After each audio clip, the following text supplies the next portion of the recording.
Hello everyone and welcome to Going Global, a legal podcast for today's global challenges. In this episode titled Global Law and Extractivism, we are exploring the legal dimensions of extractivism in an increasingly complex and divided global landscape. This podcast is a collaborative initiative between São Paulo State University, represented by Luísa, Sasaki, and Livia, Porto, and Newcastle University, represented by Katherine, Iosifova and Cadence Willis. Joined by Professor Eduardo Sad Diniz, who holds a habilitation in criminology and a PhD from the University of São Paulo, and Eduardo Joa Giannichini, a PhD candidate at the University of Frankfurt, Germany. This is the third part of the Global Law and Extractivism podcast. It will be specifically dedicated to the role of international organizations in the global climate crisis. In addition, this part will be concluding for our podcast and summarize all three parts. We invite the audience to put any questions from our discussion by mail of participating professors and students provided in the podcast description. As for now, let's start the episode. We hope you enjoy it. Yes, with that, I believe move on to the third question. So in your research, you've mentioned the weakening social control from public agencies for monitoring and investigating environmental crimes in Brazil. Do you think that there's a role for international organizations in responding to these crimes? And if so, which existing international organizations would you consider, or maybe there should be a new one created? And alternatively, what role should NGOs and nonprofit organizations play in the oversight on extractivism? Well, João, if you allow me, I will start it here. Okay. We should learn from past experiences, yeah? Just for instance, the International Criminal Court here, I know that you were dealing with this subject matter in a couple of researches, right? Sorry for some reductions here, but it's simply replicating the problems that we do have at the domestic level. Highly selective decisions, highly biased. They are inspired by our own carceral systems here. They look at countries at the global south, allow me for this reduction. They apply for those cases, and if you look at the recent cases in Africa, Palestine, if you go to Ukraine, if you go to all those international interventions, it is not playing a decisive role, right? Oh, if you look at the Paris Agreement, many of the most powerful countries are out of the agreement. So we need to learn from past experiences. NGOs, many of them are highly engaged with corporate scandals. They're a substantial part of the problem in many different cases, right? So there's no simple and single solution for those problems. They need to embrace collective actions, multilateral coalitions, and above all, so we shouldn't give up that easy from the framework, this community-led framework, from the desperate need of testing and experimenting it and extract the evidences from that. And here the gold standard is would make the difference. So it's all about people. It's all about human beings. So we need, far beyond AI tools, we need us, to be there and ensure that everything is accountable.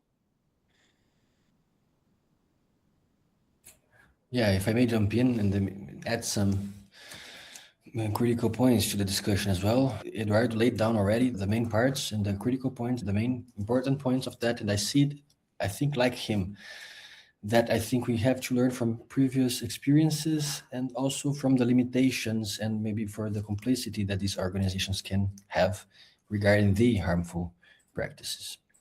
And I also see that in the literature there are scholars engaging and with international organizations as a form of trying to come up with new solutions for an absence of ideal social control. And I understand also this discussion as maybe an ideal solution of what international organizations, or maybe if we would reframe it, non-state organizations, as how they could really bring some kind of advantage to that challenge, maybe to that challenging scenario, of maybe scenarios marked by disorganization and social and environmental disorganization, in which social control, in this sense, formal social control, state social control, could not or is not able to work perfectly. And then we could see maybe how could we engage other actors that maybe could fulfill this state task towards providing social control. And that, I think, if we would frame it like that, then we could see that maybe international organizations or non-state organizations, they could play a role towards that. And which kind of role, I think, maybe could be interesting if we try to engage with the discussion. Maybe a part of political pressure as well, not just in detecting or exercising social control, but also exercising political pressure. And that maybe could be something interesting to see. Activists and NGOs and international organizations playing a role in this kind of perspective. So bringing information regarding human rights violations, environmental violations, and trying to push and to pose political pressure towards reforming regulation, enhancing regulation, or improving regulation or social control perspectives. And why maybe this could be the case. But we could see that during, or what we called in the paper, for example, of the regulatory rollback, we could see some organizations that were trying to do a good job, trying to really inform you of what was happening in the field, of activists that were really engaging with this kind of discussion. And it came from them.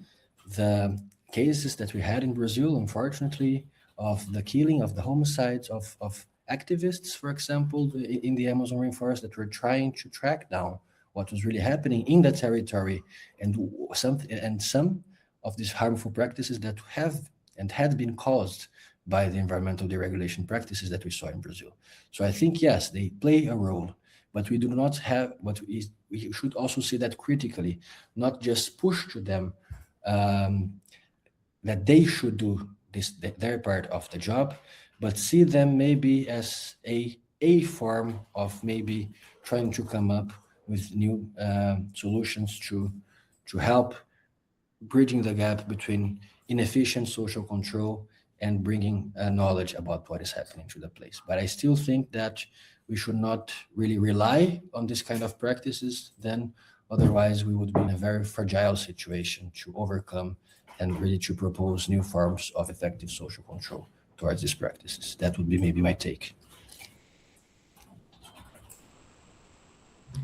And what is either of yours opinion on the current social awareness of these issues, specifically in Brazil? Do you think that further awareness would lead to more political pressure and therefore a more substantive change in the environmental regulations? Or do you think that it needs to be more of a legal change directly that has to be made, or something of similar effect?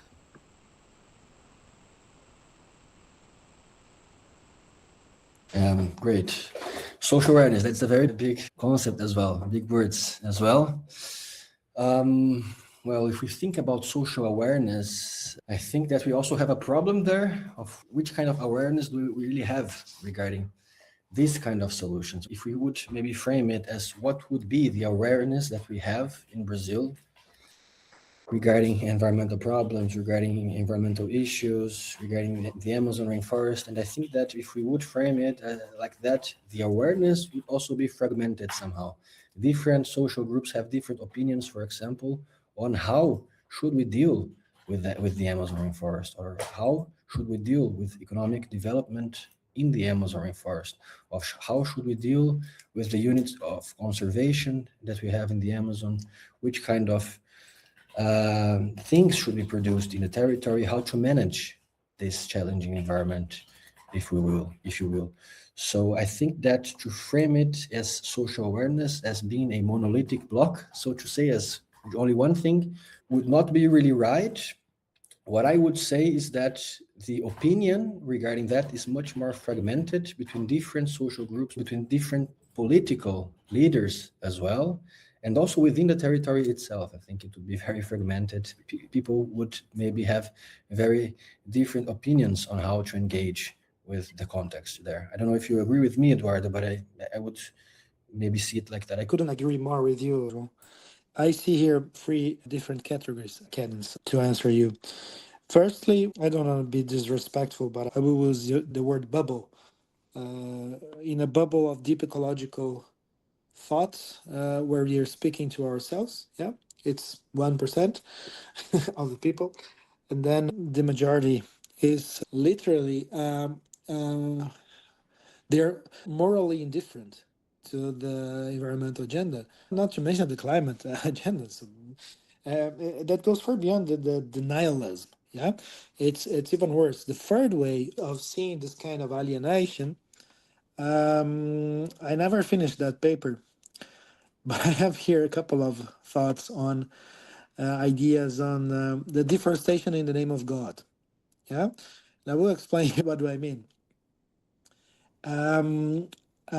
In Brazil, there is a trend of new emerging religious trends, which are not exactly religious. Yeah, they say that they are inspired by the new charismatic trends, the new Pentecostals that we say, but they are not churches. They're fraudulent. So they simply paint the wall. Yeah, they say Church of the Katherine in her 7th day.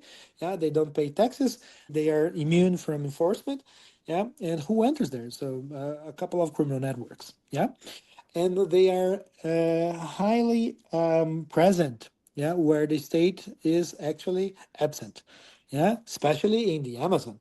Wherever you go in the Amazon, you see those churches there, those false prophets. Yeah, and then they say, why are you discussing with people from Newcastle, from São Paulo, etc.?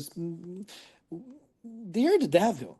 So they're here to stop you enjoy what God provides you, which is nature. God gave you this tree so that you can take it down and then feed your family. Yeah. This is highly present in Brazil. But then if you fly at the other side of the Atlantic, if you go to the African Sahel, you're going to see something very similar. Yeah. But now inspired by something more challenging than our criminal networks. You have their Al Qaeda, Boko Haram, Al Shabaab, etc. So things that are also using the scarce resources, the precarious ways of life, poverty and inequality, to foster things that are far from the beautiful lessons that you can see from local true religions, right? But they have the same aspect. They recruit the young generation, to move networks that exploit the nature and those resources to justify some autocratic and illegitimate regimes. Yeah. Thank you very much for your answers. I think it's very important that despite all the maybe utopian and idealist approach that we may have in regarding this issue, we still address the maybe inconvenient reality, and also not only the cultural differences, but religious differences as well that play a key role, not only in countries with the prevalence of religion in law, for example, but also different just cultural perspectives. I believe it's been a very productive conversation, and I would like to ask from our group just one last concluding questions. Is that given all the points that we discussed today and the argument and proposition that we should learn from the past experience, what could you share your opinion, forecast on the future of the Amazon forest's extractive activities? What areas do you think we should narrow down and would you think that learning from this past experience, we should maybe take a more hybrid approach of combining current provisions, legal binding provisions, hard law and soft law approach, holding the Brazilian government and also international organizations and non-state organizations accountable, and for the latter to provide effective oversight and monitoring, whether the solution lies in fostering, if I may use the exact language of your article, the tenets of shared responsibility, whereas the answer lies there, or in general, what is your perspective on the future of this issue and how it can be resolved? Well, I've been trying to follow the literature on the Amazon, and there are a couple of evidences already published. For instance, at Nature, that predicts the collapse by 2050, right? I can tell you that according to my own experience, maybe I'm too biased, but it will be much earlier. I don't want to create any kind of panic, only raise awareness to the fact that your sons and daughters won't get to know the Amazon that I know, that I knew, right? That João also visited there with me. I'm just trying to emphasize the sense of emergency here. Yeah, the collapse will be much earlier than 2050. This from one hand. To the other, I think that is innegotiable, at least in my opinion. This framework that I've been trying to work on is on environmental justice based on land rights, complementary public policies, and a completely different, qualitative different approach on climate finance in the region. If we don't do that, I think that it's over. I hope that I have energy to work in the African Sahel as well.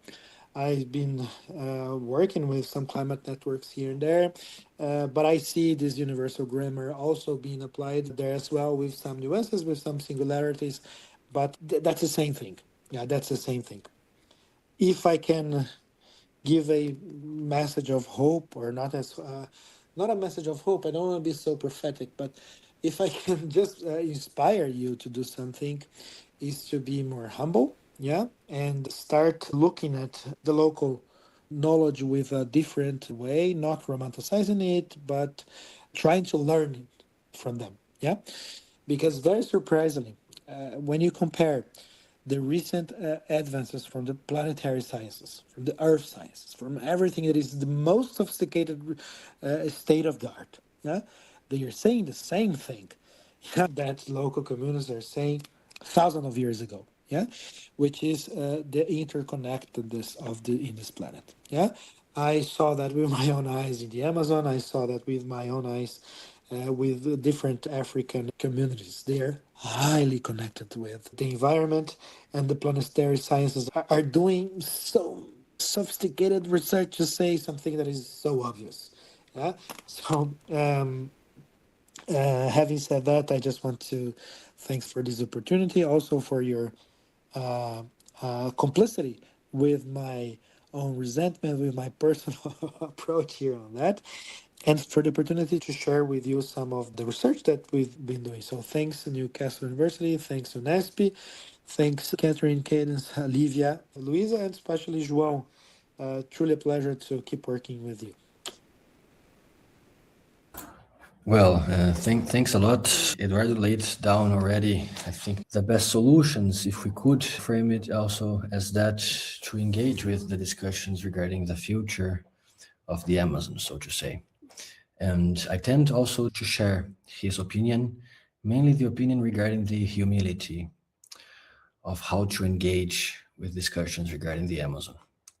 I hope it's not too late to engage with the problem with a little bit of a sense of humility, but I think that we should have started it way back then, of trying to understand or how to try to learn from the local communities, indigenous communities, and how they engage and how they see the relationship between nature and human, and how they do not see the difference between human and the natures, but how they see the humans as embedded in nature and depending upon it. So I hope that it's not too late for us to try to really understanding something that is really very basic and something that should be logic for us to understand from the beginning on, but that we didn't understand. Our approach was also trying to dominate nature based on some assumptions regarding enlightenment, and that we followed through until nowadays. And now we are trying maybe to recover a little bit of this humility and trying to engage more with the discussions that come from this cosmovision of the indigenous communities, of the local communities, riverside communities, and what they see as being our relationship from humankind to nature and the embeddedness of this relationship. And I think if we try maybe to shift this cosmovision, the vision that's how we understand human nature, then if we really engage not with cynicism and trying to colonize once again this form of cosmovision, maybe trying to understand how it really is and to learn from it, and really to come up with strategies led by the people that know better what to do with this place, with this territory, better saying, as Eduardo showed us beforehand, then maybe we can start engaging with the situation with less cynicism, more humility, and maybe coming up with better experiences. And saying that, I would not answer the question, but maybe I would answer it by saying that we should engage with their knowledge and trying to understand with them, learn from them. And of course, then thank you very, very much for this very interesting dialogue that we had here today. And thank you also very much for your complicity with my limitations, trying to engage with a very challenging subject as well. So thanks. The opportunity of speaking about that once again. So thank you also for your leadership. As the new generation, you're having some leadership towards engaging with these problems and also trying to learn from other people, which is something that I think should be also the beginning of it. So thanks again for considering us as engaging partners, trying to come up with the solutions and understanding this scenario. And of course, thanks, Eduardo, once again, my always supervisor, if I can say that, and my mentor since the graduation. And also thank you for extending this invitation to me to discuss about such an important subject today. Thanks again. Thank you very much. Thank you for taking time to engage with our questions and sharing your insights. As I have said in the beginning, it's been a pleasure reading your article. And I believe that the discussion that we had today highlighted the complexity of environmental governance in the Amazon and the way that social policy, legal, political forces intersect and interconnect to shape the environmental outcomes and also human experience that we have. And I believe that the improvement of the Amazon rainforest that we have seen in 2004, if we adopt now all the values and the points that we have discussed today and take a more collaborative and shared responsibility approach, we will be able to mitigate the collapse. And it is clear that these issues go far beyond the deforestation and extractivism itself. It also touches, as you have highlighted, the future of vulnerable communities that we must take into account. And we really appreciate your perspectives and hope that this conversation will encourage the listeners of our podcast to explore these issues, to pay attention to them, and not be in denial when facing them, and to acknowledge their presence and really crucial impact that it may lead to. So again, thank you very much for the discussion, for taking your time. And thank you for all participants from the University, Livia and Luísa and Cadence. It's been a pleasure, and we would love to maybe expand this project further and to collaborate in other areas if you will be open to that. Thank you.